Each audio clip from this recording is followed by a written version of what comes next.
ਜਿਹੜਾ ਬਾਦਸ਼ਾਹ ਗਰੀਬਾਂ ਤੇ ਕਮਜ਼ੋਰਾਂ ਤੇ ਜ਼ੁਲਮ ਕਰਦਾ ਆ, ਔਕੜ ਆਉਣ ਤੇ ਉਸਦੇ ਦੋਸਤ ਮਿੱਤਰ ਵੀ ਉਸਦੇ ਵੈਰੀ ਬਣ ਜਾਂਦੇ ਨੇ। ਇਹ ਆਪਾਂ ਅੱਜ ਦੇ ਸਮੇਂ 'ਚ ਦੇਖ ਰਹੇ ਹਾਂ ਜੀ। ਬਿਲਕੁਲ ਠੀਕ ਹੈ ਨਾ।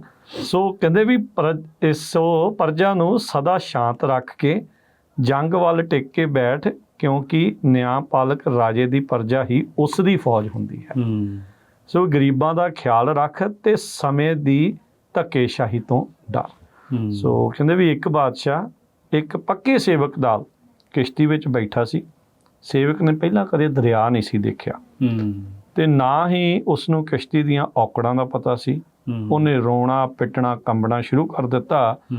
ਉਹਨੂੰ ਦੇਖ ਕੇ ਬਾਦਸ਼ਾਹ ਦੀ ਖੁਸ਼ੀ ਵਿੱਚ ਫਰਕ ਆ ਗਿਆ ਤੇ ਉਸ ਤੋਂ ਸਿਹਾ ਨਾ ਗਿਆ ਤੇ ਨਾ ਹੀ ਕੋਈ ਇਲਾਜ ਹੀ ਸੁੱਝਿਆ।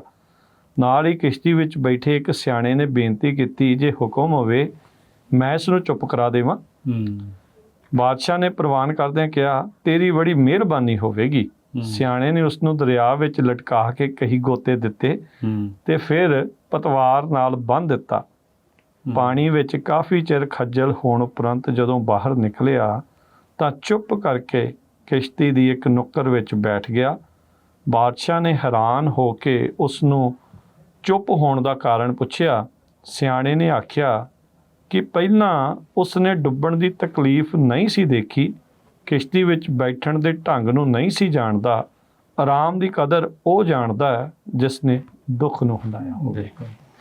ਵੀ ਹੁਣ ਉਹਨੇ ਉਹ ਦੇਖ ਲਿਆ ਥੱਲੇ ਪਾਣੀ 'ਚ ਗੋਤਾ ਖਾ ਕੇ ਵੀ ਕੀ ਮੈਂ ਬਚ ਸਕਦਾ। ਹਾਂ, ਤੇ ਵੀ ਕੀ ਔਖਿਆਈ ਹੈ ਜਿੱਥੇ ਹੁਣ ਕਿਸ਼ਤੀ 'ਚ ਬੈਠਾ ਆਰਾਮ ਨਾਲ ਬੈਠਾ।